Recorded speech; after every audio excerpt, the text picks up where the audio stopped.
مرسی T V, پیغام رحمت۔ معجزہ شق القمر کیا ہے؟ شق القمر یعنی چاند اس کے ٹکڑے ہو جانا۔ رسول اکرم صلی اللہ علیہ وسلم مکہ مکرمہ میں تشریف فرما تھے اور لوگ مختلف طرح سے اعتراض اور اختلاف کیا کرتے تھے، خاص طور پر آپ کی نبوت، آپ کی صداقت اور آپ کی سچائی کے خلاف۔ تو پھر ایک موقع پر آپ نے فرمایا، کیا میں اس طرح سے کروں تو تم مان لو گے؟ تو اس کو کہتے ہیں شق القمر، یعنی آپ نے اشارہ فرمایا اور اس اشارے کے بعد جو لوگ مجلس میں موجود تھے انہوں نے اس کا مشاہدہ کیا۔ ایسے لگتا تھا گویا کہ چاند کے دو ٹکڑے ہو گئے اور دونوں میں فاصلہ ہو گیا۔ اور یہ دیکھنے میں، جیسے بعض لوگ کہتے ہیں چاند تو اتنا بڑا ہے تو کیسے اس کے ٹکڑے ہوئے؟ تو آپ کو چاند جب آپ دیکھتے ہیں تو کتنا دکھائی دیتا ہے؟ حقیقت کے اعتبار سے وہ چاہے زمین سے بڑا ہو، لیکن آپ جب دیکھتے ہیں اس کو اپنی آنکھوں سے تو کتنا دکھائی دیتا ہے۔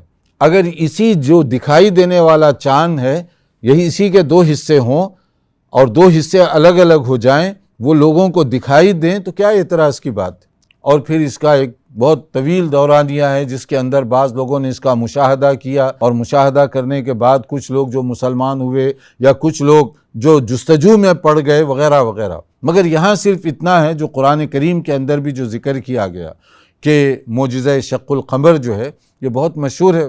اقتربت الساعہ وانشق القمر، کہ قیامت کی گھڑی قریب آ چکی ہے اور اس کے دو ٹکڑے ہو چکے ہیں، یعنی انشقاق شق القمر کا معجزہ ہو چکا۔ یہ قیامت کی نشانیوں میں سے ایک، رسول اکرم صلی اللہ علیہ وسلم کی سچی نبوت، یہ دو، اور تیسری یہ ہے کہ اب ہم میں اور قیامت میں کوئی زیادہ ڈسٹینس اور فاصلہ نہیں ہے۔